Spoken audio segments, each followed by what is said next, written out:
السلام علیکم ورحمۃ اللہ وبرکاتہ۔ نحمده ونصلی علی رسولہ الکریم، اما بعد فاعوذ باللہ من الشیطان الرجیم، بسم اللہ الرحمن الرحیم، رب اشرح لی صدری ویسر لی امری واحلل عقدۃ من لسانی یفقہوا قولی۔ وَإِذَا سَأَلَكَ عِبَادِي عَنِّي فَإِنِّي قَرِيبٌ أُجِيبُ دَعْوَةَ الدَّاعِ إِذَا دَعَانِ فَلْيَسْتَجِيبُوا لِي وَلْيُؤْمِنُوا بِي لَعَلَّهُمْ يَرْشُدُونَ۔ اور جب میرے بندے آپ سے میرے بارے میں سوال کریں تو کہہ دیجئے بے شک میں قریب ہوں، میں پکارنے والے کی پکار کا جواب دیتا ہوں۔ جب وہ مجھے پکارے تو ان کو چاہیے کہ وہ میرا حکم مانیں اور مجھ پر ایمان رکھیں تاکہ وہ ہدایت پائیں۔ فَاسْتَغْفِرُوهُ ثُمَّ تُوبُوا إِلَيْهِ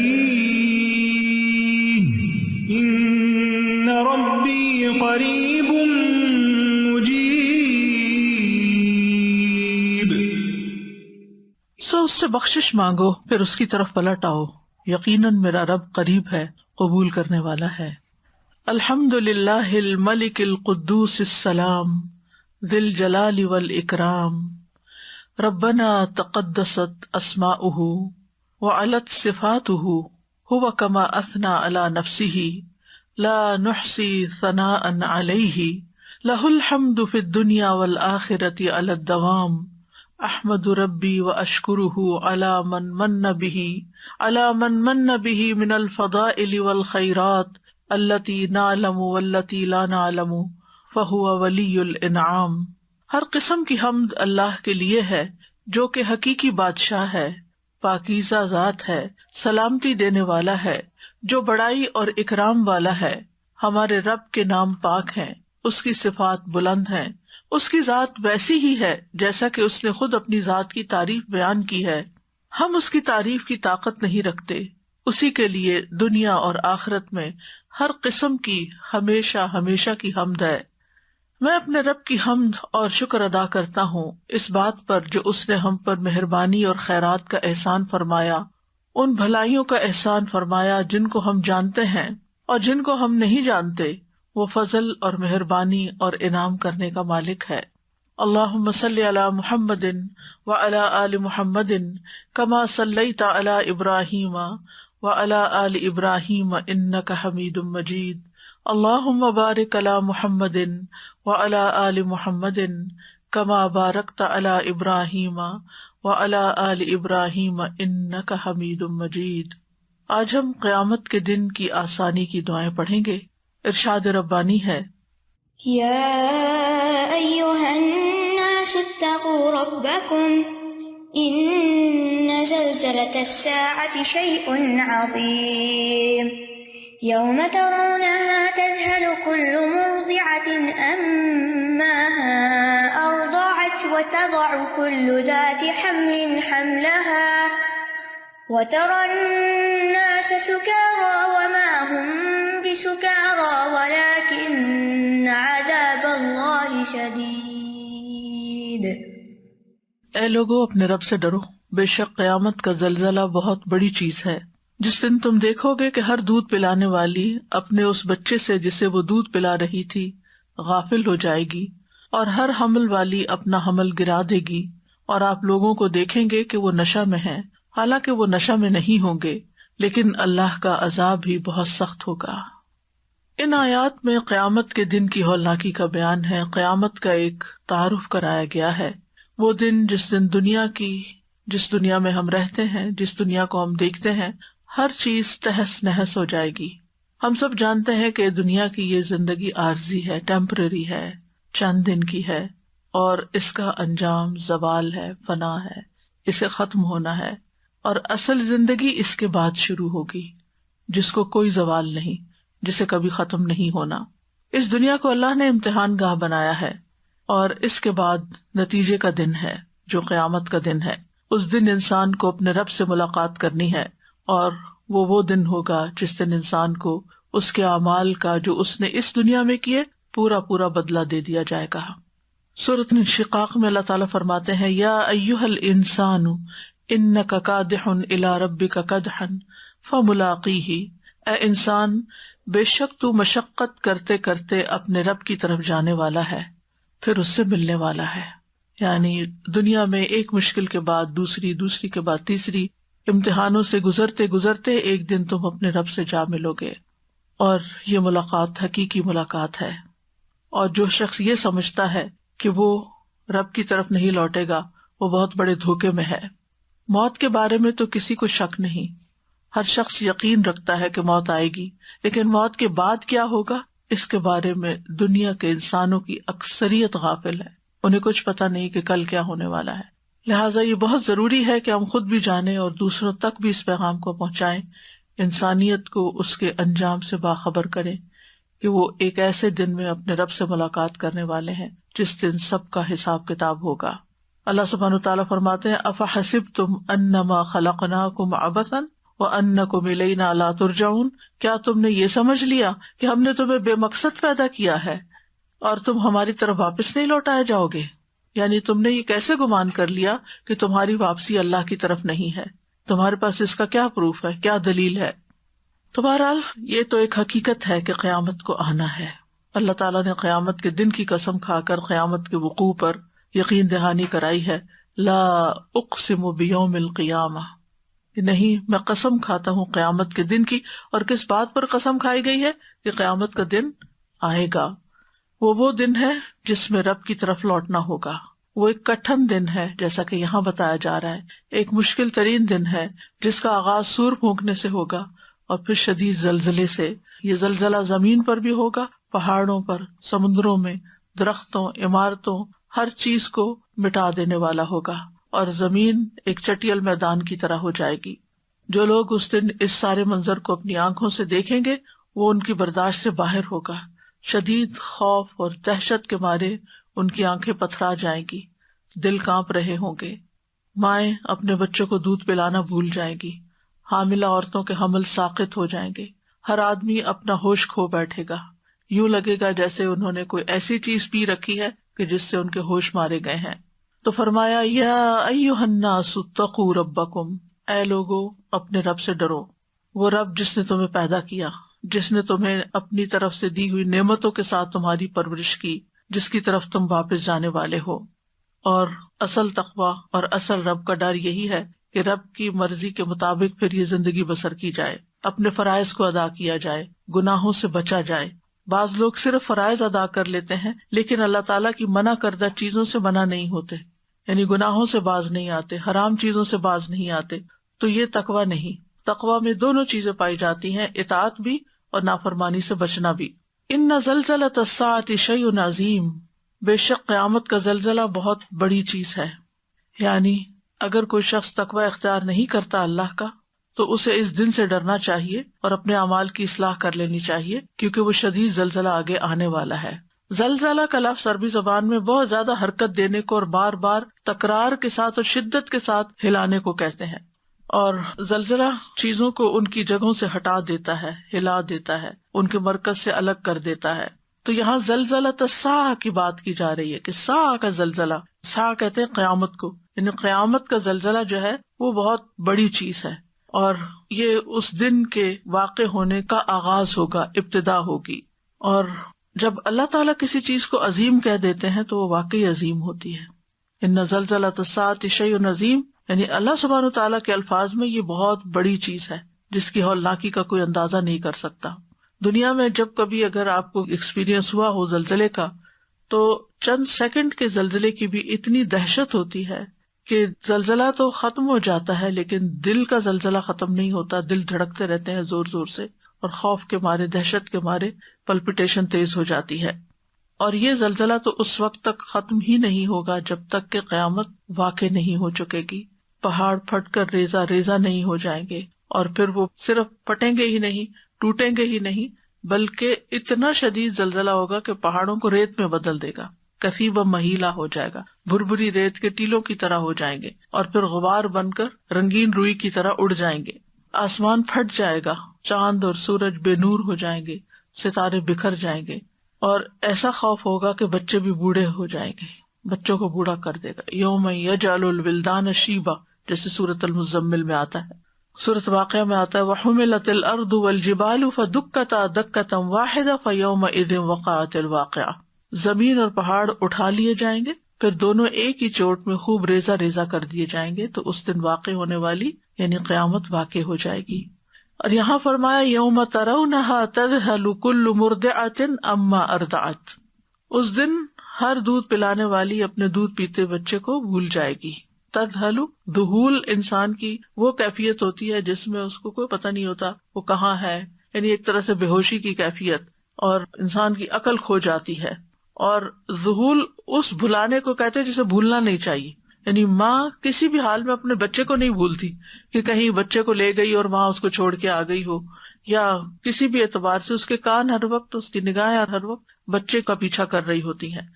لیکن یہ قیامت کا زلزلہ ایسی چیز ہوگی کہ جس میں وہ اپنے بچے کو بھی بھول جائے گی، اور یہ ایسی غفلت ہوگی جس میں خوف اور دہشت بھی ہوگا۔ عربی زبان میں دودھ پلانے والی عورت کو مرضع کہتے ہیں، ہاں کے بغیر، اور مرضعہ اس عورت کو کہتے ہیں جس وقت وہ دودھ پلا رہی ہوتی، پلانے کی حالت، یعنی جس وقت بچہ دودھ پی رہا ہوتا ہے تو اس ماں کو مرضعہ کہتے ہیں۔ اور اگر ویسے کوئی عورت نرسنگ کر رہی ہو تو وہ مرضع کہلاتی ہے، کیونکہ عربی زبان میں وہ صفات جو صرف عورتوں کے لیے ہیں ان کے ساتھ تا نہیں لگائی جاتی، جیسے حامل، مرضع، حائض، یہ اردو میں حائضہ بنا دیتے ہیں یا پھر، لیکن جس وقت وہ اس کام میں مشغول ہے تو اس کی وجہ سے اس کو مرضعہ کہا گیا ہے۔ یعنی مطلب یہ ہے کہ ایک ماں اپنے بچے کو دودھ پلا رہی ہوگی کہ وہ اپنی بریسٹ کو اس کے منہ سے نکال کے بچے کو پھینک کے اس سے غافل ہو جائے گی، بے خبر ہو جائے گی، یعنی وہ بچہ جو اسے سب سے زیادہ عزیز ہوتا ہے اس وقت وہ اس کی پرواہ بھی نہیں کرے گی کہ وہ کدھر جاتا ہے۔ ابھی میں سوچ رہی تھی کہ جو سیلاب آیا ہے اس میں بہت سے بچے بھی بہہ گئے ہیں نا، تو بچے کیوں بہہ گئے؟ اس لیے کہ ماں باپ یا بچوں کو اٹھاتے یا پھر خود بھاگتے۔ تو جب ایسی تکلیفیں اور ایسی آزمائشیں آتی ہیں تو انسان کو جب اپنی جان کی پڑ جاتی ہے تو پھر وہ ہر چیز بھول جاتا ہے۔ یہ تو دنیا کی مصیبتیں ہیں نا، جن میں انسان اپنے پیاروں کو بھول گیا وقتی طور پر، چاہے بعد میں کتنی بھی ریگریٹس ہوں یا کتنی بھی پریشانیاں ہوں۔ جو بوڑھے ہیں، جو چل نہیں سکتے، جو بھاگ نہیں سکتے، جو بھاگ سکتے تھے وہ ریلا آتے ہوئے دیکھ کے بھاگ کے پہاڑوں پہ چڑھ گئے، لیکن جو نہیں چڑھ سکتے تھے وہ پانی کے اندر بہ گئے۔ تو قیامت کی ہولناکی بھی کچھ اسی طرح ہوگی، بلکہ اس سے کئی گنا زیادہ شدید ہوگی کہ اس وقت ہر چیز اس کو بیکار لگے گی۔ اور آپ دیکھیے کہ انسان اگر غور کرے تو جتنا کچھ بھی انسان کے پاس اس دنیا میں ہے وہ اصل میں اس کا ہے نہیں، اس کا بس وہی ہے جو اس کی ضرورت کا ہے، جس کو وہ استعمال کر رہا ہے، باقی اس کا نہیں ہے۔ وہ کوئی اور استعمال کر لیتا ہے اس وقت، یا آئندہ اس کے مرنے کے بعد استعمال کر لے گا۔ اور بعض اوقات انسان اپنی زندگی میں ان پریشانیوں کا شکار رہتا ہے، میرے پاس گھر نہیں ہے، میرے پاس گاڑی نہیں ہے، میرے پاس فلاں چیز نہیں، میرے پاس فلاں چیز نہیں۔ ٹھیک ہے، انسان کے پاس ضرورت کی چیزیں ہونی چاہیے، لیکن بہت سے لوگ ہیں جن کے پاس 2 وقت کا کھانا بھی نہیں، تو اگر انسان ان سے اپنی کیفیت کو کمپیئر کرے تو بہت اچھے حال میں ہے۔ تو جو ملا ہے اس پر شکر کم کرتے ہیں، اور جو نہیں ہے اس پر پریشانی کا اظہار زیادہ کرتے ہیں۔ لیکن ہر روز کوئی نہ کوئی واقعہ، کوئی نہ کوئی کہانی ایسی سنتے ہیں کہ انسان کو دنیا کی حقیقت سمجھ آتی ہے، لیکن آ کر بھی نہیں آتی۔ ریسنٹلی کوئی واقعہ مجھے بتا رہا تھا کہ ایک شخص نے شادی کی، اس سے بچے ہوئے، پھر اس نے دوسری شادی کی تو پہلے بیوی بچے کہیں چلے گئے اور مڑ کے رابطہ نہیں کیا۔ اب یہ خود بھی فوت ہو گیا، دوسری بیوی بھی فوت ہو گئی، اب جو بچہ ہے اس کے پاس ساری پراپرٹی آ گئی۔ اب وہ سوچتا ہے کہ وہ میرے بہن بھائی دوسرے جو تھے ان کا بھی حصہ بنتا ہے، لیکن ان کی کوئی خبر نہیں کہ کہاں ہے۔ پھر ہوا یہ کہ اس شخص نے اپنی ایک پراپرٹی بیچی تھی، جس کے ہاتھ بیچی وہ بھی فوت ہو گیا، لیکن وہ ابھی ٹرانسفر نہیں ہوئی تھی اس کے نام، وہ فوت ہو گیا۔ اب وہ پراپرٹی بھی اس شخص کے پاس آ گئی۔ اب یہ 2 مسئلوں میں گھرا ہوا ہے کہ مجھے اس کا کیا کرنا ہے۔ تو میں یہ سوچ رہی تھی کہ جنہوں نے بنائی ہوگی انہوں نے کیسی کیسی محنت کی ہوگی، اور جب بھی کوئی انسان مکان خریدتا ہے یا پراپرٹی خریدتا ہے یا کوئی بھی ایسی چیز تو کیا کیا سوچ کے خریدتا ہے۔ اور اپنی فکر کے بعد یا اپنی فکر کے ساتھ ہی اپنی اولادوں کی فکر ہوتی ہے، ان کا کچھ بن جائے، اور اپنا پیٹ کاٹ کر بھی ان کو دے رہا ہوتا ہے. لیکن اگر انسان سوچے تو یہ سب کچھ انسان دوسروں کے لیے چھوڑ کر چلا جاتا ہے، اور بعض اوقات تو حلال کا ہوتا ہے اور بعض اوقات حرام کا بھی جمع کر رہا ہوتا ہے اپنی جان کی قیمت لگا کر. یعنی اس کا یہ مطلب نہیں کہ انسان کو گھر نہیں خریدنا چاہیے یا اس کے پاس کوئی چیز ہونی چاہیے اپنی وسعت کے مطابق، لیکن اس میں کوئی ایسے طریقے اختیار نہ کرے کہ جن کی بنا پر اس کی اپنی جان تو آگے پکڑی جائے اور پیچھے والے جو ہیں ان کے نزدیک ان چیزوں کی کوئی خاص اہمیت نہ ہو.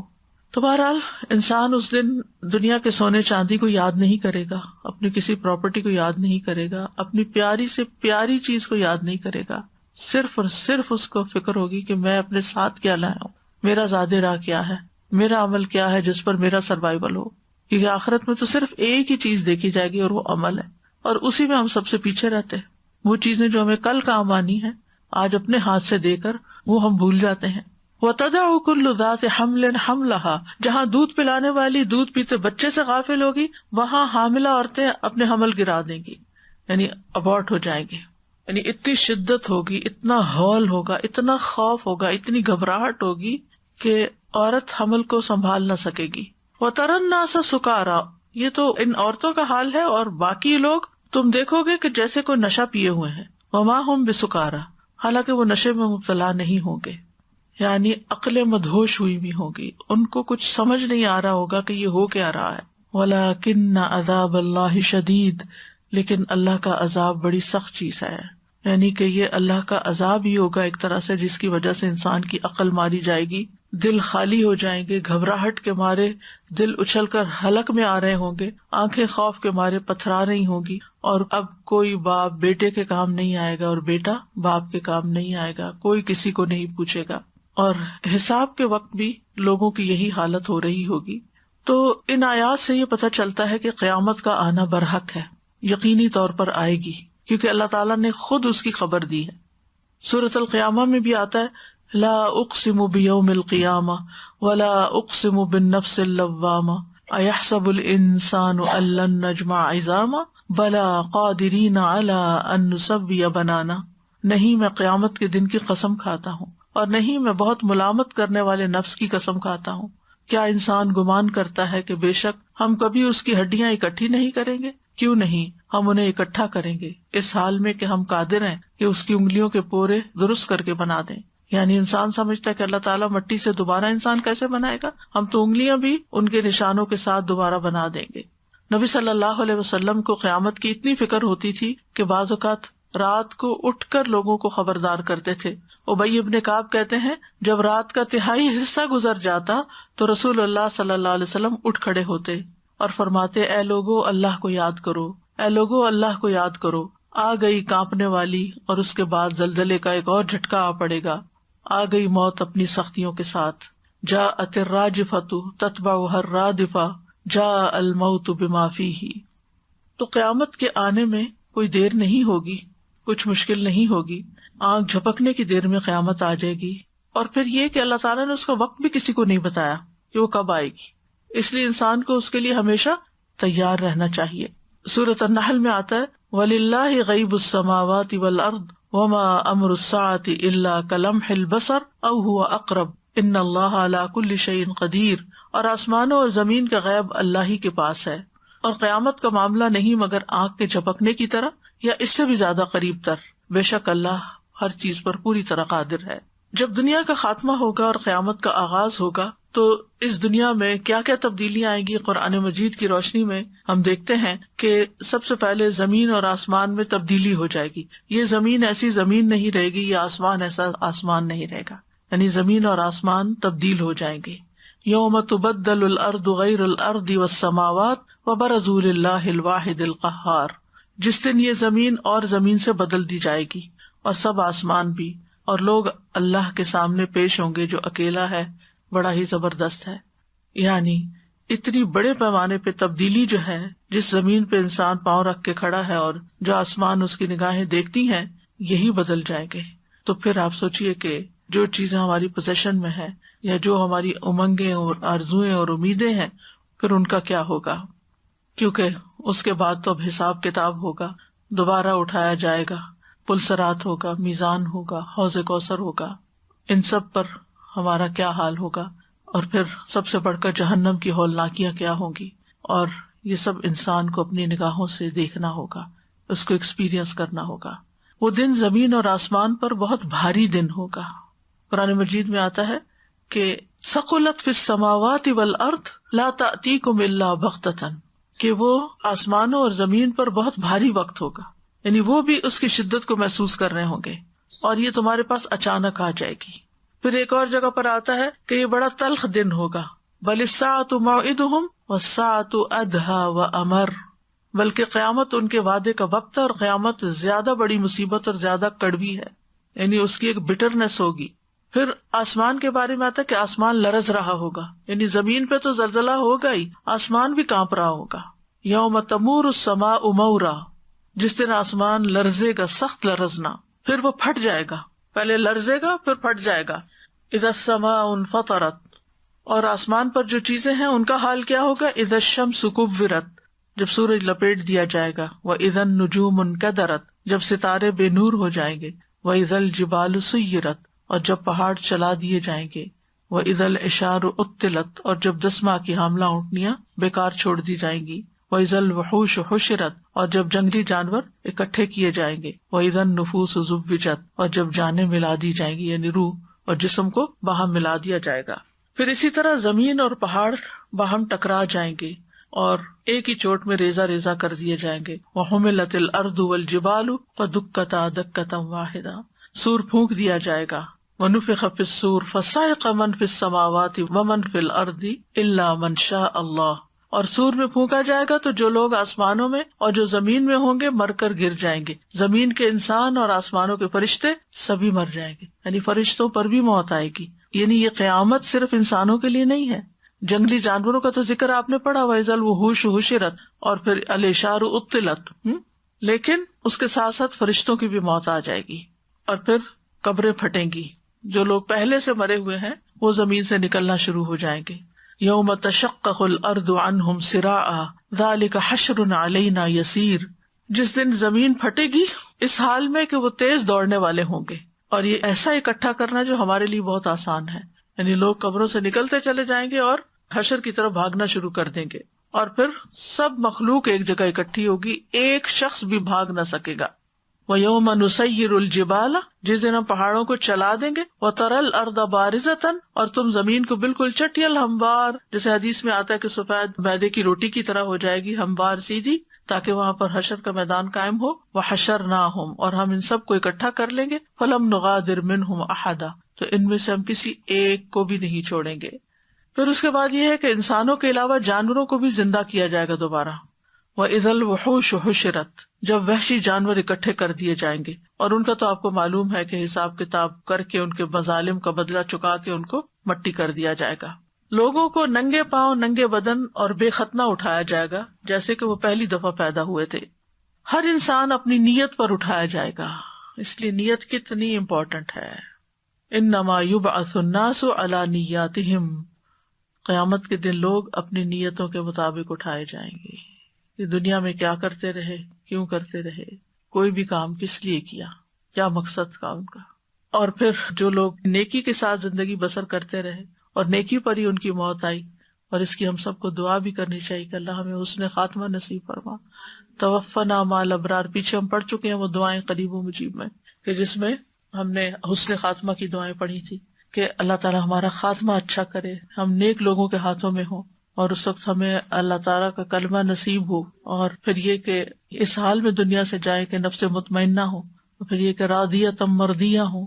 تو بہرحال یہ کسی بھی انسان کی بہت بڑی خوش قسمتی ہے کہ انسان جب دنیا سے جائے تو سکون کے ساتھ جائے، اور جب انسان نیکی کے کام کے ساتھ دنیا سے رخصت ہوگا تو پھر اسی کے ساتھ اٹھے گا۔ جیسے حاجی اگر احرام کی حالت میں فوت ہوا تو تلبیہ کہتا ہوا اٹھے گا، یعنی جب سے قبر سے اٹھایا جائے گا تو وہ تلبیہ پڑھ رہا ہوگا، لبیک کہہ رہا ہوگا۔ پھر شہید اپنے بہتے خون کے ساتھ اٹھے گا، اس کی علامت بھی نظر آئے گی، یعنی انسانوں کے اعمال گواہی دے رہے ہوں گے کہ وہ دنیا میں کیا کر رہے تھے۔ ان کے منہ پہ تو مہر لگا دی جائے گی، اعمال بولیں گے، یعنی برے لوگوں کے بھی، اور نیک لوگوں کے بھی اعمال جو ہیں وہ نظر آ رہے ہوں گے، اور اسی طرح برے لوگ جنہوں نے کچھ بیت المال سے چرایا ہوگا وہ ان کے کندھوں پہ سوار ہوگا، چاہے وہ کپڑا ہے یا بکری ہے یا اونٹ ہے یا گائے ہے، اور وہ شور مچا رہے ہوں گے، تو لوگوں کو پتہ چل جائے گا کہ یہ خیانت کار ہے۔ جس نے زکوٰۃ نہیں دی ہوگی وہ سانپ اس کے گلے میں لپٹ کر اس کے جبڑوں کو کاٹ رہا ہوگا، تو لوگوں کو پتہ چل جائے گا کہ یہ وہ شخص ہے جو زکوٰۃ نہیں دیتا تھا۔ تو بہرحال اس حال میں لوگ اٹھائے جائیں گے، یعنی کہ مختلف حالت میں ہوں گے، ہر شخص اپنے اعمال کے ساتھ ہوگا۔ تو ہمیں بھی دیکھنا چاہیے کہ ہماری زندگی کا اکثر حصہ کس مصروفیت میں گزرتا ہے، کن کاموں میں گزرتا ہے۔ پھر حشر کا میدان کیسا ہوگا؟ جیسا کہ قرآن مجید سے ہمیں پتہ چلتا ہے کہ اسی زمین کو بدل کر اسے حشر کا میدان بنا دیا جائے گا۔ یوم تبدل الارض غیر الارض والسماوات۔ حدیث میں آتا ہے قیامت کے دن لوگوں کا حشر سفید اور سرخی آمیز زمین پر ہوگا، جیسے میدے کی روٹی صاف اور سفید ہوتی ہے۔ اس زمین پر کسی چیز کا کوئی نشان نہ ہوگا، کسی چیز کا کوئی نشان، بالکل پلین سیدھا صاف ستھرا، جیسے سفید ماربل ہوتا ہے ایسے سفید ہوگا۔ لوگوں کے اوپر خوف اور دہشت طاری ہوگی، کیونکہ انہیں سمجھ آ رہی ہوگی کہ وہ کیوں کھڑے کیے گئے ہیں یہاں پر۔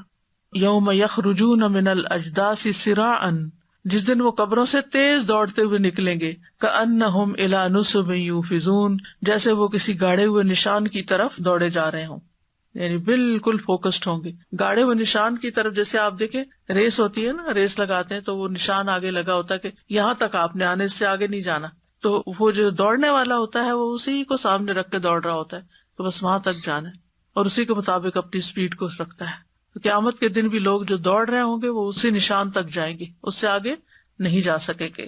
لیکن سب لوگ پاؤں پہ نہیں دوڑ رہے ہوں گے، کچھ لوگ منہ کے بل بھی چلائے جائیں گے، کچھ لوگ پیدل ہوں گے، کچھ سواری پر ہوں گے۔ نبی صلی اللہ علیہ وسلم نے فرمایا تم قیامت کے دن پیدل اور سوار اٹھائے جاؤ گے، اور کچھ لوگ ایسے بھی ہوں گے جنہیں منہ کے بل گھسیٹا جائے گا۔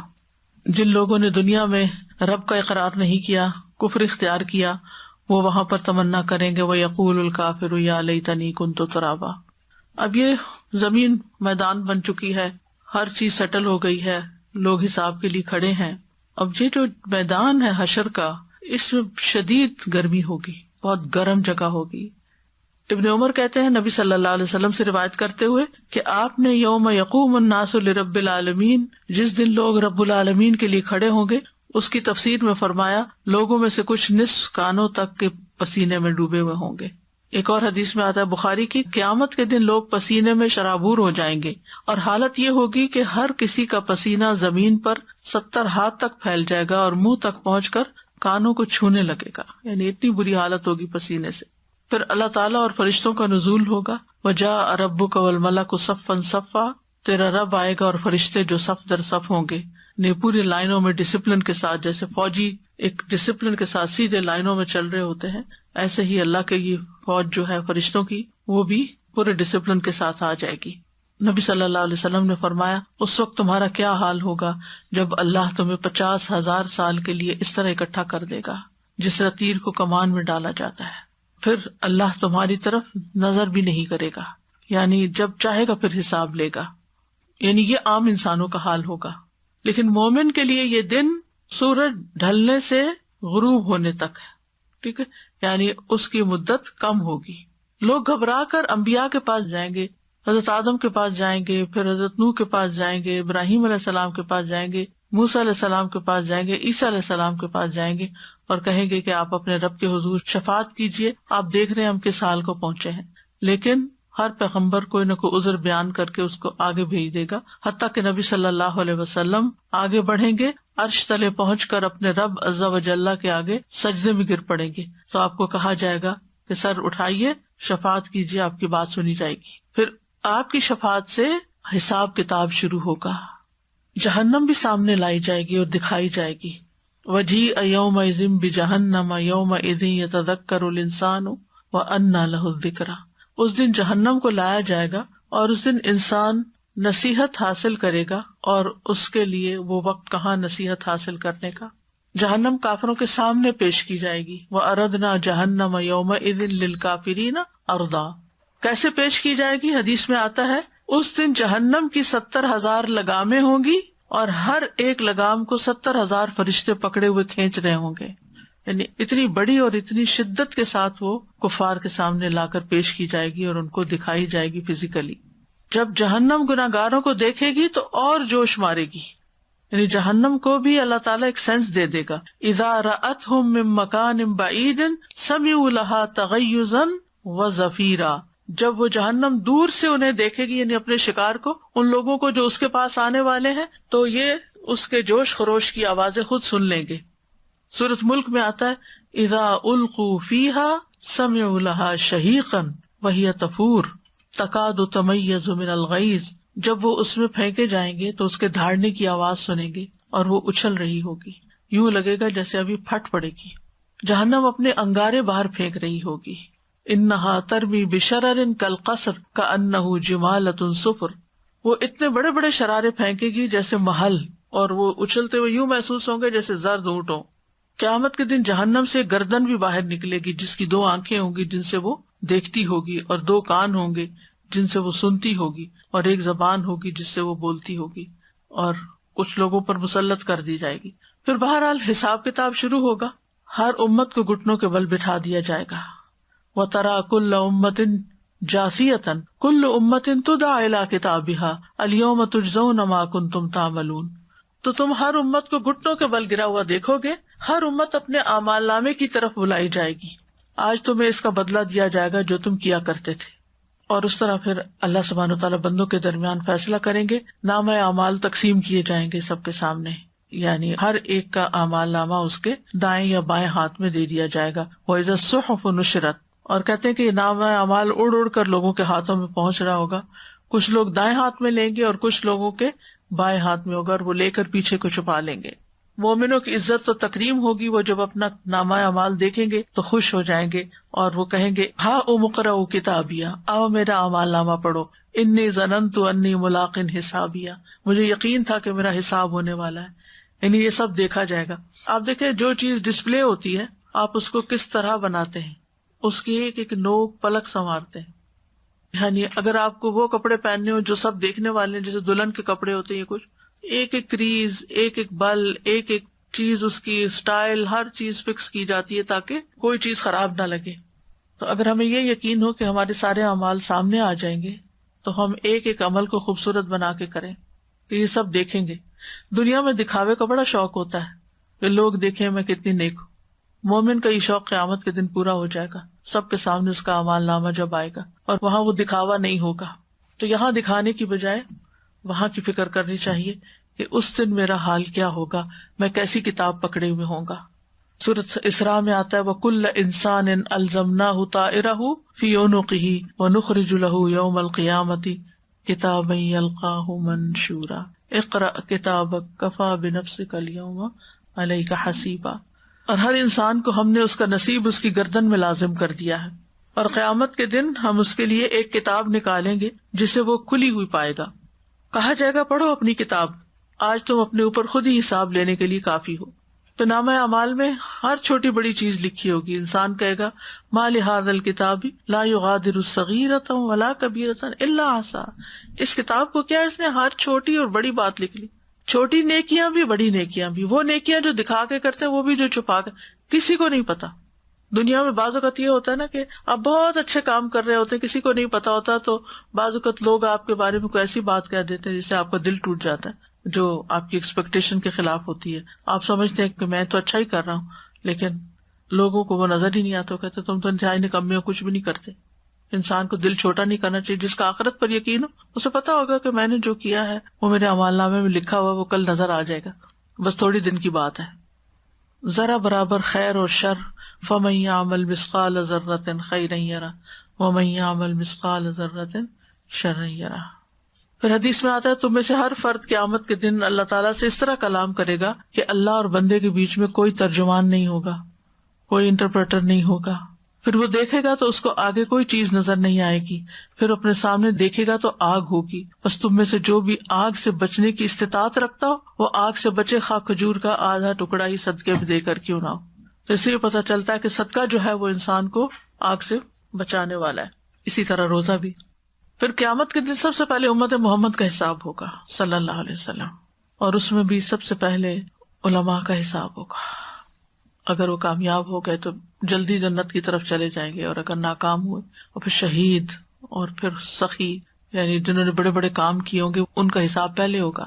تو آپ سوچئے کہ پہلے حساب ہونا بھی ایک ڈر کی بات ہے، اور حساب کے لیے کھڑے رہنا بھی ایک پریشانی کی بات ہے.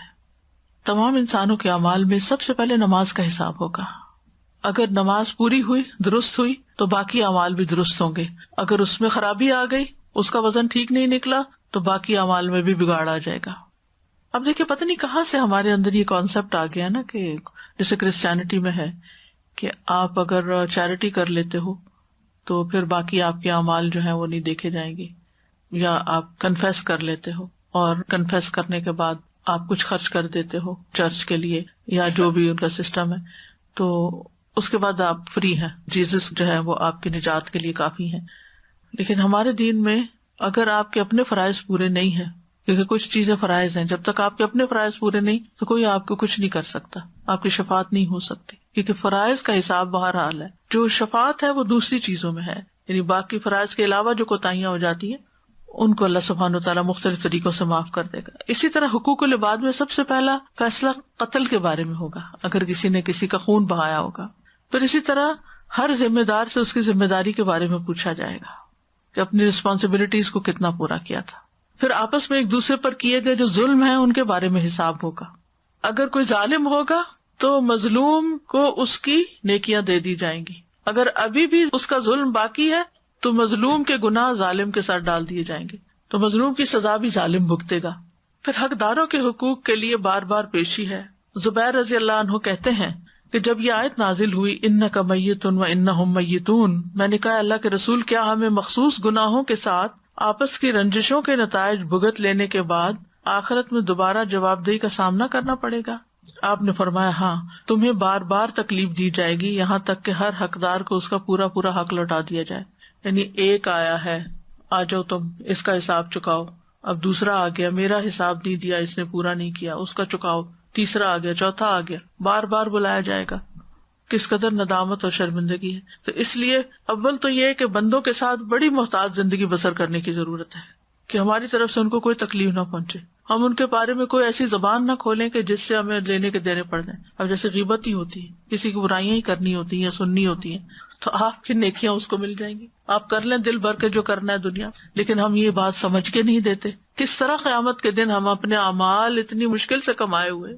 اور پھر آپ دیکھیں کہ دنیا میں کوئی چھوٹی سی چیز آپ کی مرضی کے بغیر اٹھا کے کسی کو دے دے، کیا فیل کرتے ہیں؟ یعنی ایک پین ہی کوئی آپ کا اٹھا کے آپ سے پوچھے بغیر کسی اور ضرورت مند کوئی دے دے تو آپ پیچھے مڑ کے دیکھتے ہیں کہ یہ کیا، میرا پین تم نے کیوں اٹھا لیا؟ چھوٹی سی چیز بھی ہم اپنی مرضی سے لاکھوں بھی دے دیں، وہ اپنی مرضی سے دیتے ہیں نا، لیکن مرضی کے بغیر کوئی ہمارا بیگ کھول لے یا کوئی چیز نکال لے تو ہمیں تکلیف ہوتی ہے. تو وہاں مرضی نہیں پوچھی جائے گی. آپ کے بیگ میں جتنی نیکیاں ہیں، جتنے نوٹ ہیں، جتنے اعمال ہیں، وہ انسانوں کو دے دیے جائیں گے جن پہ ظلم کیا ہوگا دنیا میں. اور پھر آپ سوچئے کہ جن انسانوں نے ہزاروں انسانوں کا مال کھایا ہو اور لوٹ مار کی ہو، وہ کس طرح جواب دیں گے؟ حقوق اللہ جو ہے وہ معاف ہو جاتے ہیں، لیکن بندوں کے حقوق جب تک بندے معاف نہیں کریں تو معاف نہیں ہوتے. اور پھر یہ بات صرف انسانوں کے درمیان نہیں، جانوروں کے بیچ میں بھی ہوگی. نبی صلی اللہ علیہ وسلم نے فرمایا قیامت کے دن تم لوگوں سے حقداروں کے حقوق ادا کروائے جائیں گے، یہاں تک کہ بغیر سینگ والی بکری کا بدلہ سینگ والی بکری سے لیا جائے گا. یعنی جانوروں کے بھی حقوق آپس میں دلوائے جائیں گے. ایک درہم کا بھی حساب ہوگا. رسول اللہ صلی اللہ علیہ وسلم نے فرمایا جس کی موت ایسی حالت میں آئے کہ اس کے ذمہ ایک اشرفی یا ایک درہم بھی ہو تو اس کی ادائیگی اس کی نیکیوں سے کی جائے گی، کیونکہ وہاں درہم و دینار نہیں ہوں گے، وہاں کرنسی کوئی نہیں، بس نیکیاں ہیں جو دینی پڑیں گی. تو اس لیے انسان دنیا میں سوچ رکھے کس کا لینا دینا ہے اور کسی بدنامی سے نہ ڈرے. بعض اوقات ایسا ہوتا ہے نا، انسان کہتا ہے کہ وہ کہے گا تمہیں اب یاد آیا، تمہیں اب خیال آیا. کوئی نہیں، آپ کی یہ چیز میرے پاس رہ گئی تھی، مجھے یاد نہیں رہی، مجھے خیال نہیں رہا، میں نے لاپرواہی برتی، یہ آپ واپس رکھیں، یہ آپ کا مال ہے، آپ واپس. بعض اوقات چھوٹی چھوٹی چیزیں ہم ان کے بارے میں اتنے کیئر لیس ہوتے ہیں، ہم کہتے ہیں یہ اس کو کیا چاہیے، یہ چھوٹا سا کنٹینر ہی تو ہے، اس کو کیا چاہیے، کوئی فرق نہیں پڑتا. بھائی آپ کو کیسے پتا اسے چاہیے کہ نہیں چاہیے؟ چھوٹی سی چیز ہے. تو دنیا میں کسی کا مال، کسی کی عزت، آبرو اس کی اجازت کے بغیر اس پہ ہاتھ نہیں ڈال سکتے. نان نفقہ نہیں بیوی کا دیتے، مہر نہیں دیتے، بیوی شوہر کے حقوق نہیں دیتی، یعنی کوئی ایک مسئلہ ہے. یعنی ایسی نفسیات ہوگی کہ انسانوں کو دکھ دے کے مزہ آتا ہے. یعنی بجائے اس کے کہ کسی کا دل خوش کرے، جیسے حدیث میں آتا ہے نا کہ سب سے بہترین نیکی کیا ہے، کسی مومن کے دل میں خوشی پیدا کر دینا. اس کی ہمیں فکر نہیں ہوتی کہ کسی کو خوش کرے، کہ کوئی ایسا طریقہ سوچیں، کوئی ایسا سامان کریں کہ گھر والوں کو خوش کر دیں. بعض اوقات آپ دیکھیں کہ گھر والے چھوٹی چھوٹی چیزوں پر ہی آپ کے خوش ہو جاتے ہیں.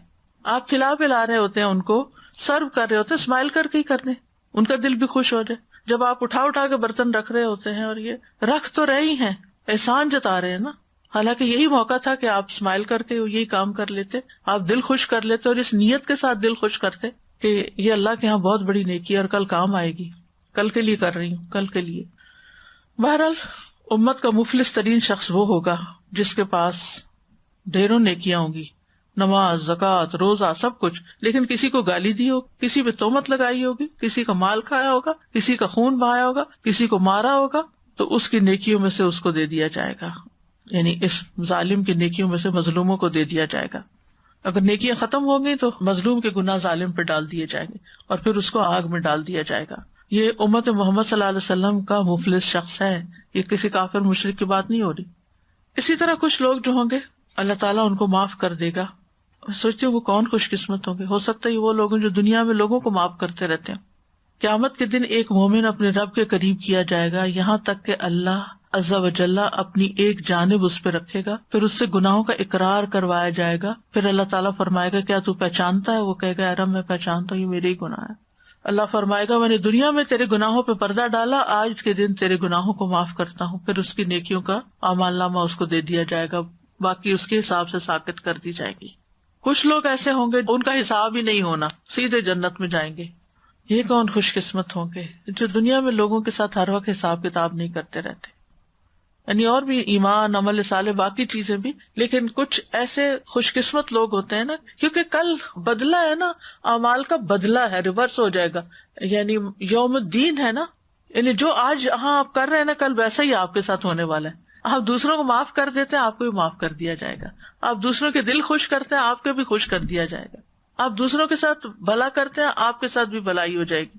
دوسروں کی پردہ پوشی کرتے ہیں، دوسروں کی عزت کی حفاظت کرتے ہیں، دوسروں کی مصیبتوں میں کام آتے ہیں، دوسروں کی ضروریات پوری کرتے ہیں. یہ ساری چیزیں کل آپ کے اعمال نامے میں ریفلیکٹ ہوں گی، اور اس کے مطابق آپ کے ساتھ عمل کیا جائے گا.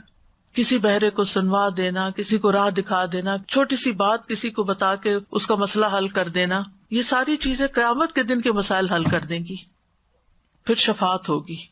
جنت کے دروازے کے پاس ہی مقام محمود ہے. سلمان رضی اللہ عنہ کہتے ہیں کہ قیامت کے دن سورج کو 10 سال کی گرمی دے دی جائے گی، پھر اسے لوگوں کے سروں کے قریب کر دیا جائے گا. پھر لوگ نبی صلی اللہ علیہ وسلم کے پاس آئیں گے اور وہ کہیں گے اے اللہ کے نبی، آپ کی ذات وہ ہے کہ اللہ نے آپ کو فتح عطا کی، اللہ نے آپ کے اگلے پچھلے گناہ معاف کر دیے، آپ بخوبی دیکھ رہے ہیں کہ ہم لوگ کس حال میں، اتنی گرمی، بس آپ ہمارے لیے رب سے سفارش کر دیجئے. آپ فرمائیں گے میں تمہارا ساتھی ہوں. چنانچہ آپ نکل کر لوگوں کے درمیان سے گزریں گے یہاں تک کہ آپ جنت کے دروازے تک پہنچ جائیں گے، اور آپ دروازے میں سونے کے کڑے کو پکڑ کر دروازہ کھٹکھٹائیں گے. تو کہا جائے گا کہ کون؟ آپ فرمائیں گے میں محمد ہوں. چنانچہ آپ کے لیے دروازہ کھول دیا جائے گا یہاں تک کہ آپ اللہ عز و جل کے سامنے کھڑے ہوں گے، سجدہ ریز ہو جائیں گے. تو آپ کو آواز دی جائے گی آپ اپنا سر اٹھائیے، آپ کو دیا جائے گا، سفارش کیجیے، آپ کی سفارش قبول کی جائے گی. یہی مقام محمود ہے. پھر حوض کوثر ہے جس کا ذکر انا اعطیناک الکوثر میں آتا ہے. نبی صلی اللہ علیہ وسلم سے ملاقات حوض کوثر پر ہوگی. اس سے پہلے حساب کتاب ہوگا، اللہ سبحانہ تعالیٰ سے ملاقات ہوگی. آپ صلی اللہ علیہ وسلم نے فرمایا میں تم سے پہلے جا کر حوض کوثر پر پانی کا انتظام کرنے والا ہوں. حدیث میں آتا ہے کوثر جنت کی ایک نہر ہوگی جس کے دونوں کنارے سونے کے ہوں گے، اس کا پانی موتیوں پر بہتا ہوگا، یعنی زمین کے اوپر موتیوں کی شکل میں سنگریزے ہوں گے. اس کا پانی دودھ سے زیادہ سفید اور شہد سے زیادہ شیریں ہوگا. جو اس کا ایک گھونٹ بھی پی لے گا وہ کبھی پیاسا نہ ہوگا، اور اس کے چہرے کا رنگ کبھی سیاہ نہ ہوگا. یعنی اس کا ایک گھونٹ پانی کا اتنا فائدے کا ہوگا. لیکن کچھ لوگ وہاں سے محروم کر دیے جائیں گے، اور وہ کون ہوں گے؟ جو دین میں بدعات ایجاد کرتے ہیں، نئی نئی باتیں اپنے پاس سے ایجاد کرتے ہیں. پھر پل صراط ہوگا، یہ استرے کی دھار سے یا تلوار کی دھار سے زیادہ تیز دھار ہوگا، اور بال سے زیادہ باریک ہوگا. اس کے دونوں طرف لوہے کی کنڈیاں ہوں گی، پلسرات کے دونوں طرف لوہے کے آنکڑے ہوں گے، جیسے کرین ہوتی ہے پکڑنے والی. اور جس آدمی کے بارے میں حکم ہوگا اس کو پکڑ لیا جائے گا بیچ میں، وہ آگے نہیں جائے گا. بعض ان آنکڑوں سے یا ان کانٹوں سے زخمی ہو جائیں گے، کچھ نجات پا جائیں گے، بعض کو وہیں سے نیچے گرا دیا جائے گا اوندے منہ آگ میں. ابو ہریرہ کہتے ہیں قسم اس ذات کی جس کے ہاتھ میں ابو ہریرہ کی جان ہے، جہنم کی گہرائی 70 سال کی مسافت کے برابر، یعنی پلسرات سے نیچے اس کھائی میں گرائے جائیں گے. پلسرات کے دو طرف کیا ہوگا کچھ یاد ہے آپ کو؟ صلہ رحمی اور امانت. جو رشتہ داروں کے حقوق ادا نہیں کرتا، رشتہ داروں کے ساتھ ڈنڈی مارتا ہے اور ان کو ستاتا ہے اور ان کا حق ادا نہیں کرتا، تو وہ اپنا حق لینے کھڑے ہوں گے، یعنی کہ صلہ رحمی ہوگی. اب اصل شکل کیا ہوگی اللہ ہی بہتر جانتا ہے، لیکن وہ پھر آگے نہیں جا سکیں گے، وہ پکڑے جائیں گے. اسی طرح جو امانت میں خیانت کریں. پلسرات پر اندھیرا ہوگا، ہر شخص کا نور پرسنل ہوگا، ہر ایک کو اپنا ذاتی نور دیا جائے گا. منافقین کا نور بجھا دیا جائے گا، مومن نجات پا جائیں گے اور منافق اپنے انجام کو پہنچ جائیں گے. قرآن مجید میں بھی اس کا ذکر آتا ہے، سورۃ مریم کی آیت نمبر 71 اور 72 میں، وَإِن مِّنكُمْ إِلَّا وَارِدُهَا كَانَ عَلَىٰ رَبِّكَ حَتْمًا مَّقْضِيًّا ثُمَّ نُنَجِّي الَّذِينَ اتَّقَوْا وَنَذَرُ الظَّالِمِينَ فِيهَا جِثِيًّا. اور تم میں سے جو بھی کوئی ہے اس پہ وارد ہونے والا ہے، یہ ہمیشہ سے تیرے رب کے ذمے قطعی بات ہے جس کا فیصلہ کیا ہوا ہے. پھر ہم ان لوگوں کو بچا لیں گے جو ڈر گئے اور ظالموں کو اس میں گھٹنوں کے بل گرے ہوئے چھوڑ دیں گے. استغفر اللہ. لوگ اعمال کے مطابق رفتار کے ساتھ گزریں گے. رسول اللہ صلی اللہ علیہ وسلم نے فرمایا تم میں سے پہلا آدمی بجلی کی طرح گزر جائے گا. اس کے بعد وہ لوگ پلسرات سے گزریں گے جو آندھی کی طرح گزریں گے، تیز ہوا کی طرح. اس کے بعد پرندوں کی رفتار سے، پھر اس کے بعد آدمیوں کے دوڑنے کی رفتار سے گزریں گے. پھر ہر آدمی اپنے اعمال کے مطابق رفتار سے گزرے گا. یعنی جو دنیا میں نیکیوں میں دوڑ لگاتا تھا وہ آخرت میں بھی دوڑ کے گزر جائے گا، اور جو دنیا میں سست رہتا وہ وہاں بھی آہستہ ہی چلے گا، تیز نہ چل سکے گا.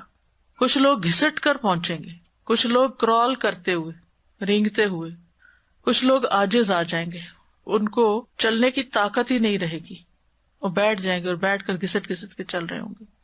لوگ گروہ در گروہ جہنم میں جا رہے ہوں گے. جو پلسرات سے نجات پائیں گے ان کے پہلے گروہ کے چہرے 14ویں رات کے چاند کی طرح ہوں گے، اور جو آخری انسان وہاں سے گزرے گا اس کے بارے میں مسند احمد میں آتا ہے سب سے آخر میں جنت میں داخل ہونے والا وہ آدمی ہوگا جو پلسرات پر چلتے ہوئے کبھی اوندا گرا جاتا ہوگا، کبھی چلنے لگے گا، کبھی آگ کی لپٹ اس کو جھلسا دے گی، یعنی بڑی مشکل میں ہوگا وہ. جب وہ پلسرات عبور کر چکے گا تو اس کی طرف پلٹ کے پیچھے دیکھے گا کہ میں کیا کراس کر کے آیا ہوں. کہے گا تبارک الذی نجانی منکی لقد آتانی اللہ ما لم یؤت احدا من الاولین والآخرین. بڑی بابرکت ہے وہ ذات جس نے مجھے تجھ سے نجات دی. اللہ نے یہ مجھے ایسی نعمت عطا فرمائی جو اولین و آخرین میں سے کسی کو نہیں، یعنی کہ مجھے جنت تک پہنچا دیا. وہ اتنا خوش ہو جائے گا، شکر گزار ہو جائے گا. جنت میں داخلے سے پہلے بھی صفائی ہوگی انسانوں کی، دلوں کی صفائی بھی ہوگی اور ظاہر کی بھی ہوگی.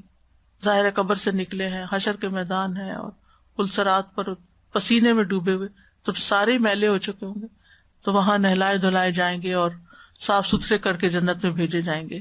اور نہ صرف یہ کہ فزیکلی بلکہ حقوق و لباد کے معاملے میں بھی ایک دوسرے سے قصاص دلوایا جائے گا. جب ان کو پاک صاف کر دیا جائے گا، حتی اذا حذبوا ونقوا، یہ لفظ آتے ہیں حدیث میں بخاری کے، حتی اذا حذبوا، جب وہ مہذب بنا دیے جائیں گے، بالکل ٹھیک ہو جائیں گے. ونقوا، اور تنقیہ ہوتا ہے صاف کرنا، نقایا، نقیہ لفظ بھی اسی سے. اذن لہم فی دخول الجنہ، ان کو جنت میں داخل ہونے کی اجازت دے دی جائے گی. قسم ہے اس ذات کی جس کے ہاتھ میں محمد صلی اللہ علیہ وسلم کی جان ہے، ان میں سے ایک آدمی جنت میں اپنے گھر کو زیادہ جاننے والا ہوگا بنسبت اس کے کہ جتنا وہ دنیا میں اپنے گھر کا راستہ جانتا تھا. پھر جنت میں داخل ہوگا. جنت کے تو آپ کو معلوم ہے کہ کسی آنکھ نے دیکھی نہیں اور کسی کان نے سنی نہیں. تو جنت ہے اصل گھر، وہ ہے اصل ٹھکانہ. انسان کو وہاں کے لیے بنایا گیا، لیکن اس سے پہلے ٹیسٹ میں ڈالا گیا کہ کون وہاں رہنے کے قابل ہے اور کون نہیں. وہ ہمیں یہاں پروو کرنا ہے. یہ چانس ہے، یہ موقع ہے. کتنے ہی لوگ دنیا سے جا چکے ہیں، واپس نہیں آ سکتے. اس وقت ہمارے پاس کتنا سنہری وقت ہے، اس وقت کو اچھے سے اچھے کاموں میں استعمال کریں. اور آپ دیکھیں کہ ہر مشین تیل سے چلتی ہے نا، یا بجلی سے چلتی ہے، یا اس کو چلانے کے لیے کوئی نہ کوئی فیول ہونا چاہیے اس میں. مومن کو نیک اعمال کرنے کے لیے علم کے فیول کی ہر وقت ضرورت رہتی ہے. جس دن پاور ہاؤس سے آپ کا رابطہ کٹا، آپ نیچے گر گئے، آپ اندھیرے میں آ گئے. جب آپ علم سے اپنا تعلق کاٹ لیتے ہیں، علم سے آپ کا رشتہ نہیں رہتا، تو پھر آپ ڈی موٹیویٹ ہو جاتے ہیں. نیکیوں کے انبار آپ کے آگے ہوتے ہیں، توفیق نہیں ہوتی کچھ کرنے کی. ایک کے بعد ایک اچھا موسم گزر رہا ہوتا ہے روزے رکھنے کا، ایک سے ایک اچھی اپرچونٹی ہوتی ہے صدقہ کرنے کی، ایک سے ایک اچھا موقع اور مناسبت ہوتی ہے جس میں ہم اللہ کے حضور بہترین نماز پڑھ سکتے ہیں. تو توفیق ہی نہیں. لیکن جب انسان اللہ کے وعدوں کو سنتا ہے اور آخرت کو دیکھتا ہے، علم حاصل کرتا ہے، جانتا ہے، پھر اس کی موٹیویشن کا لیول ہائی ہوتا ہے. جب وہ ہائی ہوتا ہے، پھر اس کے جسم میں جان نہ بھی ہو، کمزوری بھی ہو، بیماری بھی ہو، پھر بھی وہ خیر کے کام کر لیتا ہے. اس کی ہمت باقی رہتی ہے، وہ تھکتا نہیں. ابھی جیسے ہماری ٹیمیں سیلاب کے لیے جو کام کر رہی ہیں، تو تونسا کی طرف کافی تباہی ہوئی ہے، تو کئی گھنٹے کا سفر کر کے ہماری فیمیل جو ٹیم ہے وہ بھی جاتی، میل کی بھی جاتی، فیمیل بھی جاتی. کل ہی کسی کا میسج آیا تھا، میں نے ان سے کچھ حال چال ان کا پوچھا تو انہوں نے بتایا تھا، کہتے ہیں کہ آپ سوچ نہیں سکتی کہ ہم اتنے پسینے میں شرابور ہو جاتے ہیں. ہم نے کچھ کھایا نہیں ہوتا، ہم نے کچھ پیا نہیں ہوتا، ہمیں کچھ ہوش نہیں ہوتی، اور آپ سوچ نہیں سکتی کہ ہمیں تھکاوٹ بھی نہیں ہوتی ہے اس وقت. جو ہم لوگوں کا حال دیکھتے ہیں اور ان کی ڈسپریشن دیکھتے ہیں اور ان کو اپنے ہاتھوں سے دیتے ہیں، تو میں یہ سوچتی تھی کہ موٹیویشن کے بغیر یہ کام نہیں ہو سکتا. اور پھر وہ کیا چیز ہے کہ اتنی گرمی اور اتنی تھکاوٹ اور اتنی بھوک کے باوجود بھی آپ کو کام پہ لگائے رکھتی. یہ طاقت کہاں سے آتی ہے؟ یہ ایک ایمانی طاقت ہوتی ہے. انسان کو پھر توفیق ہو جاتی ہے. یہ نا اللہ سے ہمیں توفیق مانگنی چاہیے. ہم کمفرٹ زون میں رہنا چاہتے ہیں، ہم اس سے باہر نہیں نکلنا چاہتے، ہمیں ڈر لگتا ہے، ہم رسک نہیں لینا چاہتے. ہم کہتے ہیں ہم نکلے تو پتہ نہیں کیا ہو جائے گا. نکل کے تو دیکھیں کیا ہوتا ہے. جب تک زندہ ہے. جب نہیں ہوں گے تو پھر آرام ہی آرام ہے نا. اگر کچھ کر کے گئے، سب سے زیادہ ہم اپنے اوپر ترس کھا رہے ہوتے ہیں نا. اگر ہم سے زیادہ کوئی محتاج ہے تو اس کی ضرورت ہمیں نہیں سمجھ آتی، ہمیں اپنی ضروریات سمجھ آتی ہیں اور ہم پھر ان کے بارے میں سوچ کے بیٹھ جاتے ہیں. بہرحال قیامت کا دن ایک حقیقت ہے اور ایک مشکل دن ہے. اس کی آسانی کے لیے دعائیں مانگنی چاہیے اور اس کے لیے ہمیں سنجیدگی کے ساتھ سوچنا چاہیے. وَلْتَنْظُرْ نَفْسٌ مَا قَدَّمَتْ لِغَدٍ. ہر شخص کو دیکھنا چاہیے اس نے کل کے لیے کیا کر رکھا، کیا تیاری کی ہے. میری کل کے لیے، موت کے بعد کے لیے میرے پاس کیا سامان ہے، کیا اکٹھا کیا میں نے، اور کتنا ہے. کافی ہے؟ سفر تو بڑا طویل ہے، وہ جتنا بھی ہو تھوڑا ہے. تو پہلی دعا ہے ربنا آتنا فی الدنیا حسنۃ وفی الآخرۃ حسنۃ وقنا عذاب النار. اے ہمارے رب، ہمیں دنیا میں بھی بھلائی عطا فرما اور آخرت میں بھی بھلائی عطا فرما اور ہمیں آگ کے عذاب سے بچا لے. یہ دعا سب سے زیادہ جامع اور کامل دعا ہے جو آخرت کی مصیبتوں کے لیے فائدہ دیتی ہے. اس کو تمام دعاؤں پہ ترجیح دینی چاہیے، ٹاپ پہ رکھنا چاہیے، اور اس کو پڑھنا نہ بھولیں. نبی صلی اللہ علیہ وسلم کی ان دعاؤں میں سے جو آپ کثرت سے پڑھتے تھے اور اس کی ترغیب بھی دیتے تھے. اللہ ہمیں توفیق دے دے، کیونکہ جب ہم مانگتے ہیں نا تو پھر اللہ سبحانہ و تعالیٰ ہمیں نیکیوں کی بھی توفیق دیتا ہے. حسنہ میں سبھی کچھ آ جاتا ہے، یعنی نعمتیں بھی آتی ہیں اور نیکیوں کی توفیق بھی آتی ہے. نفع مند علم اور عمل صالح سب کچھ آ جاتا ہے. اور آخرت کی بھلائیوں میں سے تو پھر رب کی رضا اور رب کے چہرے کا دیدار اور جنت اور نیک اعمال کا وزن باری ہونا، دائیں ہاتھ میں نامہ اعمال دیا جانا، قبر اور حشر اور آگ کی سزاؤں سے بچ جانا، اللہ تعالیٰ کا قرب حاصل کرنا، اور پھر اسی طرح وقنا عذاب النار. یہ خاص طور پر الگ طور پہ بتائی گئی حسنہ کے بعد، یعنی ان اعمال سے ہماری حفاظت ہو جو آگ میں لے جانے کا سبب ہے، اور ان اعمال کی توفیق ہو جو آگ سے نکلنے کا سبب ہے، بچنے کا سبب ہے. پھر ہے ربنا اغفر لی ولوالدی وللمؤمنین یوم یقوم الحساب. یہ بھی بہت زبردست دعا ہے. اے ہمارے رب، مجھے بھی بخش دے، میرے ماں باپ کو بھی اور ایمان والوں کو بھی جس دن حساب کتاب قائم ہوگا. یہ ابراہیم علیہ السلام کی دعا ہے. ابن کثیر کہتے ہیں ہر دعا مانگنے والے کو چاہیے کہ وہ اپنے لیے، اپنے والدین کے لیے اور اپنی اولاد کے لیے دعا کرے. ہر انسان کو یہ کرنا چاہیے. پھر ہے ربنا اتمم لنا نورنا واغفر لنا انک علی کل شیء قدیر. اے ہمارے رب، ہمارے لیے ہمارا نور پورا کر دے اور ہمیں بخش دے، یقیناً تو ہر چیز پر خوب قادر ہے. یعنی یہ نور ہمارا قائم اور جاری رہے یہاں تک کہ جنت میں پہنچ جائیں. خاص طور پر پل صراط سے بچانے کی، اندھیرے سے بچانے کی۔ پھر قیامت کی رسوائی سے بچنے کی دعا ہے، ربنا وآتنا ما وعدتنا علی رسلک ولا تخزنا یوم القیامہ انک لا تخلف المیعاد۔ اے ہمارے رب، تو ہمیں عطا کر جس کا تو نے اپنے رسولوں کی زبانی ہم سے وعدہ کیا ہے، اور ہمیں قیامت کے دن رسوا نہ کرنا، بے شک تو وعدے کی خلاف ورزی نہیں کرتا۔ پھر اللہم انی اسألک العافیۃ فی الدنیا والآخرہ، دنیا میں بھی عافیت کہ ہر طرح کی مصیبتوں، آزمائشوں، سختیوں، تکلیفوں سے جو دنیا میں بندے کو نقصان دیتی ہیں، اللہ ہمیں ان سے بچا لے، اور آخرت میں عافیت کہ وہاں کی ہر طرح کی ہولناکیوں سے، حشر کی، قبر کی اور پل صراط کی اور جہنم کی، ان سب سے ہمیں نجات عطا کر۔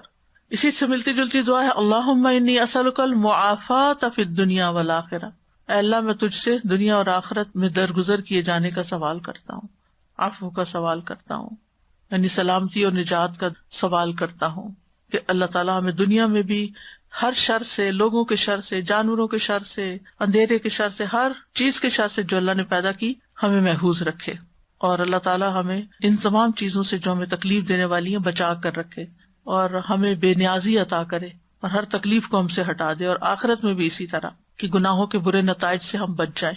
پھر ہے اللہم انی اعوذ بک من ضیق الدنیا و ضیق یوم القیامہ، اے اللہ میں تیری پناہ مانگتا ہوں دنیا کی تنگی سے اور قیامت کے دن کی تنگی سے۔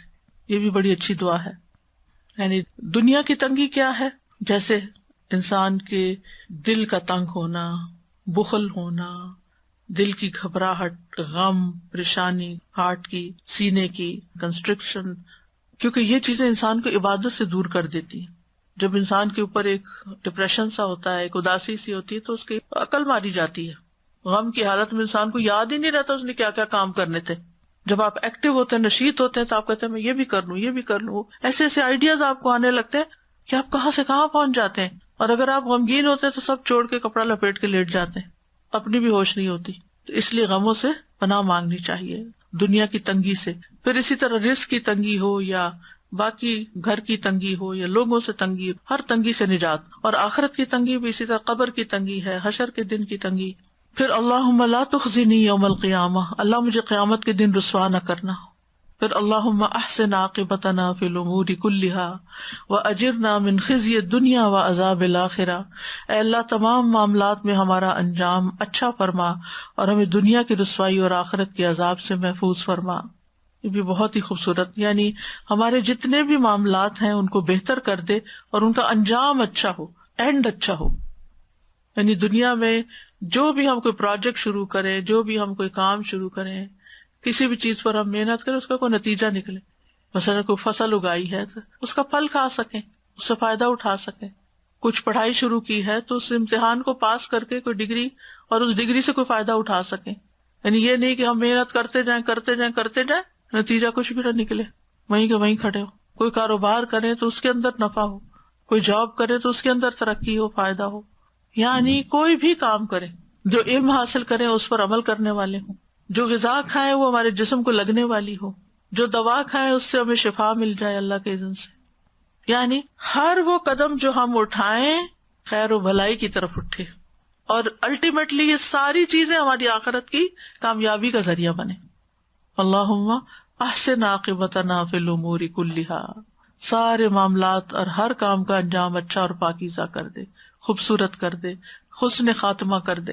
وَأَجِرْنَا مِنْ خِزْيِ الدُّنْيَا وَعَذَابِ الْآخِرَةِ، ہمیں دنیا کی تباہی اور ہلاکتوں سے بچا، یہاں کی مصیبتوں، اس کے دھوکے اور شر سے بچا، ذلت، حقارت، بے عزتی سے بچا، اور عذاب الآخرہ میں تو ہر طرح کے عذاب آ جاتے ہیں، ان سب سے بھی بچا۔ تو جو بندہ دنیا کی رسوائی اور آخرت کے عذاب سے سلامتی میں آ گیا، وہ دونوں جہانوں کی خیر و بھلائی حاصل کرنے میں کامیاب ہو گیا، وہی اصل میں کامیاب، وہی خوش قسمت ہے۔ پھر ہے اللہم توفنا مسلمین واحینا مسلمین والحقنا بالصالحین غیر خزایا ولا مفتونین، اے اللہ ہمیں حالت اسلام میں موت عطا فرما، حالت اسلام میں زندہ رکھ، نیک لوگوں میں شامل فرما کہ ہم رسوا نہ ہوں اور نہ ہی کسی فتنے کا شکار ہوں۔ یعنی موت بھی اسلام کی حالت میں آئے، زندگی بھی اسلام کی حالت میں ہو کہ تیری اطاعت پر زندہ رہیں، اور ہمیں نیک لوگوں کی صحبت نصیب ہو، اور کوئی رسوائی اور فتنہ نہ ہو، دنیا میں رسوائی اور فتنے دونوں سے بچ جائیں۔ پھر اللہم توفنی مع الابرار ولا تخلفنی فی الاشرار والحقنی بالاخیار. اے اللہ مجھے نیکوں کے ساتھ وفات دینا، بروں میں نہ چھوڑ دینا. بعض اوقات ایسا ہوتا ہے کہ انسان کی عمر اتنی لمبی ہو جاتی ہے کہ سب اچھے اچھے لوگ دنیا سے چلے جاتے ہیں، اچھے ساتھی، اچھے دوست، اور جو اگلی نئی جنریشن ہے وہ ایمان بھی نہیں ہے ان کا، کوئی دین نہیں، کوئی اسلام نہیں، کوئی نماز نہیں، کوئی روزہ نہیں. اب عام طور پہ کیا ہوتا ہے کہ ایسے بزرگوں کی حالت کتنی تکلیف دہ ہوتی ہے جنہوں نے اپنی ساری زندگی عبادت میں گزاری ہوتی ہے، کہ وہ ایسی اولاد کے ہاتھوں میں آ جائے کہ جن کو کسی چیز کا پتہ ہی نہیں. تو اللہ مجھے برے لوگوں میں نہ چھوڑ دینا. وَأَلْحِقْنِي بِالْأَخْيَارِ، اور مجھے اچھے لوگوں کے ساتھ ملا دینا. یہ حضرت عمر کی دعا ہے، وہ اپنے لیے کیا کرتے تھے. پھر ہے رب اغفر لی خطیئتی یوم الدین، اے میرے رب بدلے کے دن میری خطاؤں کو معاف کر دینا. پھر اللہم قنی عذابک یوم تبعث عبادک، اے اللہ جس دن تو اپنے بندوں کو اٹھائے گا اس دن مجھے عذاب سے بچا لینا. پھر اللہم اصلح لی دینی الذی هو عصمت امری واصلح لی دنیای التی فیہا معاشی واصلح لی آخرتی التی فیہا معادی واجعل الحیاۃ زیادۃ لی فی کل خیر واجعل الموت راحۃ لی من کل شر. اے اللہ میرے دین کو درست کر دے جو میرے معاملات کا محافظ ہے، اور میری دنیا کو درست کر دے جس میں میرا رزق ہے، اور میری آخرت درست فرما دے جس میں میرا لوٹنا ہے. میری زندگی کو ہر بھلائی میں میرے لیے زیادتی کا باعث بنا دے، اور موت کو میرے لیے ہر شر سے راحت کا ذریعہ بنا دے. یعنی دنیا میں نیکیاں کرنے کی توفیق ہو جائے، رزق حلال ہو، اور مواقع حالات تیری عبادت میں مددگار ہوں. ایسی عبادت کروں جس سے تو راضی ہو جائے، گھر والوں کی اصلاح ہو، اور پھر پاکیزہ زندگی ہو، اور پھر آخرت کی اصلاح بھی ہو. اور جب تک دنیا میں زندہ رہوں علم نافع، عمل صالح کے ذریعے ہر خیر میں اضافے کا باعث بنتا رہوں. اور موت کی راحت کیا ہے کہ موت کے وقت کی سختی بھی نہ ہو، پھر قبر کی سختی نہ ہو، اور آگے بھی تکلیف نہ ہو. اور پھر آخری دعا، یہ لمبی دعا کا ایک حصہ ہے، اللہم واسألک برد العیش بعد الموت واسألک لذۃ النظر الی وجہک والشوق الی لقائک فی غیر ضراء مضرۃ ولا فتنۃ مضلۃ. اللہم زیننا بزینۃ الایمان وجعلنا ھداۃ مہتدین. اے اللہ میں تجھ سے موت کے بعد کی زندگی کی ٹھنڈک مانگتا ہوں، اور تیرے چہرے کو دیکھنے کی لذت کا سوال کرتا ہوں، اور تجھ سے ملاقات کا شوق مانگتا ہوں، بغیر اس کے کہ کسی نقصان دہ مصیبت میں پھنسوں یا کسی گمراہ کن فتنے میں پڑوں. اے اللہ ہمیں ایمان کی زینت سے مزین کر دے، اور ہمیں ہدایت یافتہ لوگوں کا رہنما بنا دے. اس میں آپ دیکھیے کہ موت کے بعد کی ٹھنڈک مانگی گئی ہے، یعنی جب روح اوپر اٹھائی جائے میری تو وہ اچھی جگہ پہنچے، مقربین کے مقام تک جائے. دنیا میں یہ ٹھنڈک کسی کو حاصل نہیں ہو سکتی، کیونکہ یہ دنیا ناکارہ اور بیکار اور تکلیفوں اور بیماریوں سے بھری ہوئی ہے. اور پھر اللہ تیرے چہرے کی تجلی نصیب ہو جس میں کوئی پردہ حائل نہ ہو. ابن قیم کہتے ہیں کہ اس دعا میں دنیا کی سب سے پاکیزہ چیز مانگی گئی ہے، وہ ہے اللہ کی ملاقات کا شوق، اور آخرت کی سب سے پاکیزہ چیز مانگی گئی ہے اللہ کا دیدار. یعنی دنیا میں ملاقات کا شوق اور آخرت میں اللہ تعالیٰ کا دیدار. اور پھر فی غیر ضراء مضرۃ، یعنی اس دنیا کی زندگی میں کوئی ایسا نقصان حاصل نہ ہو اور نہ کوئی ایسی چیز ہو جو نقصان پہنچانے والی ہو اور اللہ کے دیدار سے محروم کرنے والی ہو. کیونکہ عام طور پر کیا ہوتا ہے کہ انسان نیک کام کر رہا ہوتا ہے، بیچ میں ہی کسی فتنے کا شکار ہو جاتا ہے کہ وہ سب کچھ چھٹ جاتا ہے، حالات میں ایسی تبدیلی آ جاتی ہے. جو انسان اتنی نیکیوں میں آگے آگے جا رہا تھا اس کے راستے میں ایسی رکاوٹ آ گئی. اصل میں دیکھا جائے تو ہمارا موت کی طرف جو سفر ہے نا، یہ ایک ہرڈل ریس ہے. اس میں جگہ جگہ ہرڈلز آتے ہیں، شیطان بہکاتا ہے، نفس ہے، لوگ ہیں، ادھر سے ادھر دائیں سے بائیں لے جاتے ہیں انسان کو. تو ایسی صورت میں یا رب تجھ سے ملاقات کے بیچ میں کوئی ایسا فتنہ نہ آئے جو اس عظیم نعمت کے ملنے میں رکاوٹ بنے، اور کوئی ایسا نقصان نہ ہو میرے عمل میں کہ جس کی وجہ سے میں تیری رحمت سے دور ہوں. اللہم زیننا بزینت الایمان وجعلنا ھداۃ مہتدین. اللہ ایمان کی زینت سے ہمارے ظاہر و باطن کو خوبصورت کر دے، اور ہمیں ہدایت یافتہ لوگوں میں وجعلنا ھداۃ مہتدین، ہدایت یافتہ لوگوں میں ہدایت دینے والا بنا دے. وآخر دعوانا ان الحمد للہ رب العالمین. سبحانک اللہم وبحمدک، اشہد ان لا الہ الا انت، استغفرک واتوب الیک. السلام علیکم ورحمۃ اللہ وبرکاتہ.